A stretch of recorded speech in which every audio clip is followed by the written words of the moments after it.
Losing fat while still building muscle. It sounds like a dream that's too good to be true, but it is definitely possible with the right approach, and I will show you exactly how you can make it happen. In exercise science, losing fat while building muscle is a well-studied topic known as body recomposition.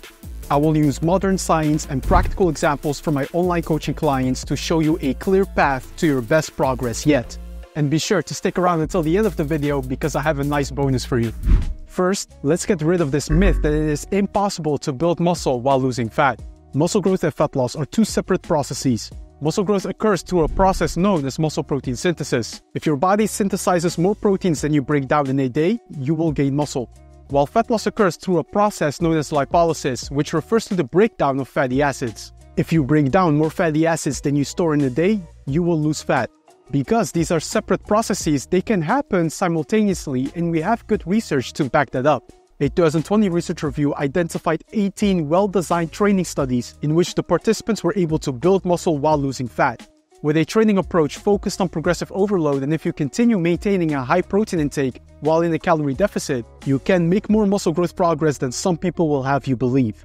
A good example is this study by the McMaster University. The participants were able to lose 4 kilograms of fat and gain 1 kilogram of muscle over a 4-week period when they combined the calorie deficit with training hard in the gym. Another 2016 study had their participants lose 1.3 kilograms of fat and gain 1.5 kilograms of muscle in a 6-week time frame. These studies have a few things in common. They did not have the participants do crazy amounts of cardio or only eat salads. The researchers made the participants train hard and maintain a high protein intake while still being in a calorie deficit for fat loss.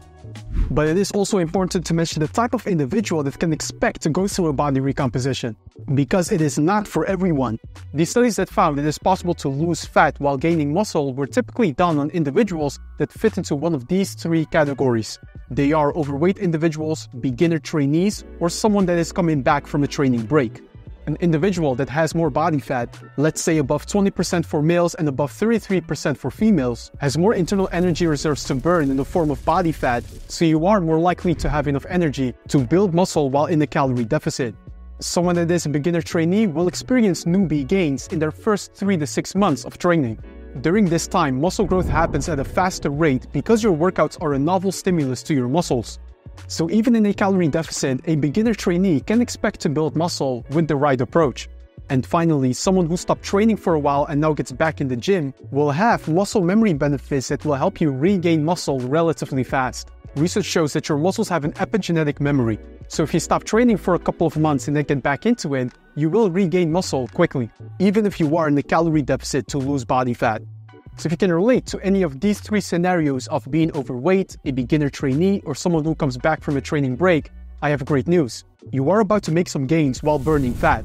Even if you do not fit into any of these 3 body types I just described that can make a body recomposition happen, I still encourage you to watch the strategy I'm about to lay out in this video, because maybe you think you are an advanced trainee but you have not optimized every single muscle growth variable and therefore can still make new muscle growth progress while losing fat.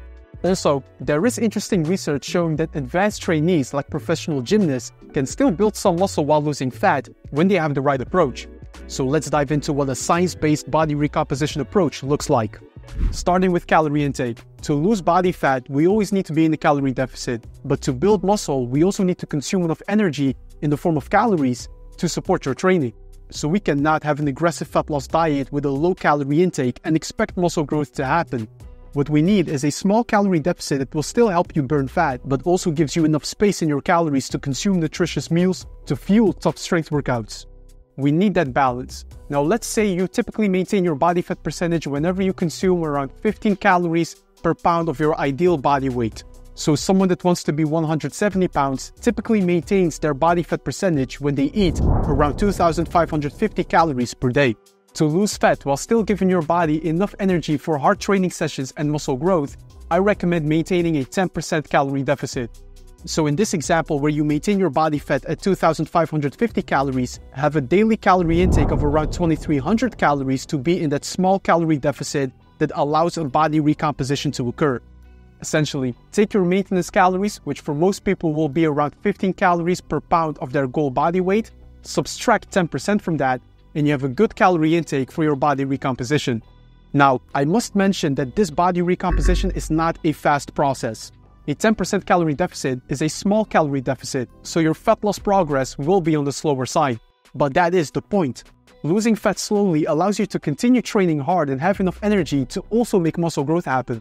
An exception here is if someone has more than 30% body fat. In this case, you can maintain a 20 to 25% calorie deficit and still expect to build some muscle. That's basically the approach I had with my online coaching client Adalai, with great success, as you can see in these images. After calories, it is time to discuss your macronutrient intake, or in other words, the configuration of your protein, carbs, and fats. Starting with your daily protein intake, because protein literally forms the building blocks for your muscles.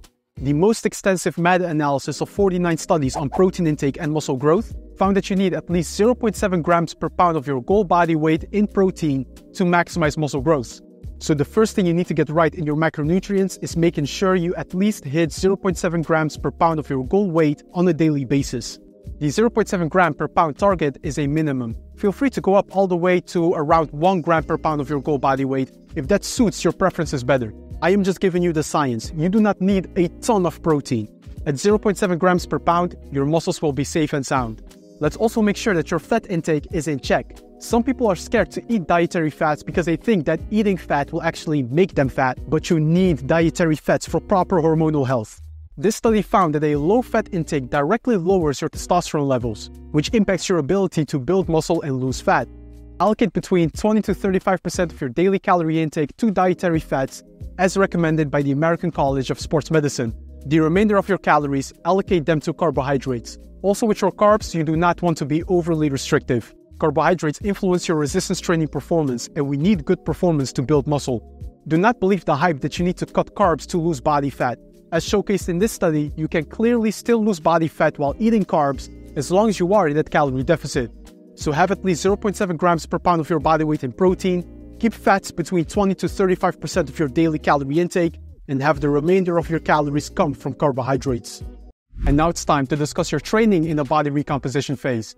A useful mindset to have during the body recomp is to separate the goals of your nutrition and training. Your nutrition will be responsible for body fat loss. Your training will be responsible for building muscle. So treat your workouts as muscle building sessions while maintaining that small calorie deficit I just described in the previous section of this video. Any effective training program needs to have 3 variables in place: training volume, intensity, and frequency. The recommendation based on this research is to train each major muscle group with between 10 to 20 sets per week. Beginner trainees stay closer to 10 sets per week, while if you are more advanced, you can go closer to 20 sets per week. With intensity, we want to train our exercises within a 5 to 15 rep range. Heavy compound movements, train them in a 5 to 10 rep range, while isolation movements for small muscle groups, train them with 10 to 15 repetitions per set. But this is the key: train each working set you do close to failure. Based on this research, the average gym goer leaves around 5 to 6 repetitions in reserve at the end of their set. This is too easy for your muscles. You need to challenge your muscles for them to adapt and grow, so make sure every set you do is close to failure. And lastly, we have training frequency. Your training frequency can be seen as the way you organize your weekly volume and intensity. If you are a beginner trainee and train each muscle group with about 10 sets per week, you can organize this well in a 3 times per week full body routine. While if you are more advanced and train each muscle with 20 sets per week, you may need 4 or 5 training days to fit your volume within your week and keep a good intensity going in your workouts. Your exercise selection matters too. We want to train exercises that emphasize the stretched part of the range of motion, because research shows that stretch-focused exercises typically produce more muscle growth. And we want to perform exercises that are easy to overload, since progressive overload forces your muscles to adapt and grow over time.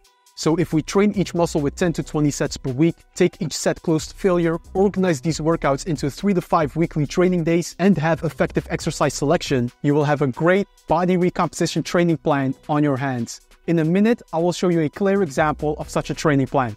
Also, I purposely did not mention cardio so far, because it is not a key component in your muscle growth training during a body recomposition, and research shows that doing more than 3 cardio sessions per week could actually interfere with muscle growth.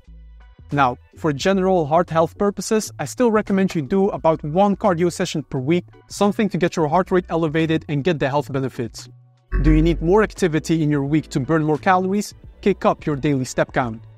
I know that I will probably also receive some questions about which supplements to take while in the body recomposition phase, so let me keep this brief. You do not need any supplements to make great progress. Everything your body needs can be obtained through whole foods, but a supplement can sometimes make it easier to get certain nutrients. For instance, your muscles benefit from having a higher creatine content, and we need around 3 to 5 grams of creatine per day to maximize your muscle creatine stores. Instead of eating 3 pounds of beef per day, you can make it easier for yourself by supplementing with 3 to 5 grams of creatine per day. This will help you see a small muscle growth boost as supported by the scientific literature. For protein, you can hit your daily protein requirements through whole foods, but a whey protein shake sometimes is just easier to supplement your daily protein intake.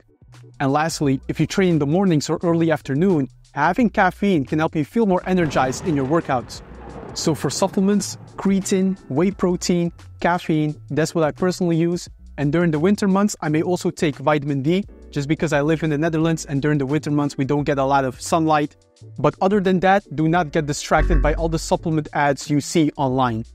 Now, to finish off this video, I promised you a bonus, and that is an example training template that applies the workout tips I discussed in today's video. As you can see on the screen, this is an intermediate trainee example of someone training 4 times per week. Each major muscle group is trained with around 14 to 16 sets per week, organized in an upper-lower split. The exercise selection has many stretch-based movements and exercises that are easy to overload. Take this as a practical example. Such an approach is similar to what my online coaching client Nabil maintained in his 6-month journey of changing his body composition. But of course, as Nabil's coach, I fully customized our approach based on his goals and progress over time. If you are also ready to level up your fitness, apply to my one-on-one online coaching service by visiting the link in my description, and you can set up a call with me personally. I will guide you in your fitness journey so you can get awesome results. And that was all for today's video. I hope you now have a clear idea of how to go about your body recomposition phase. I have an awesome new video aligned for you here above, so go ahead and check that out. Thank you as always for your support, and I look forward to seeing you in the next one.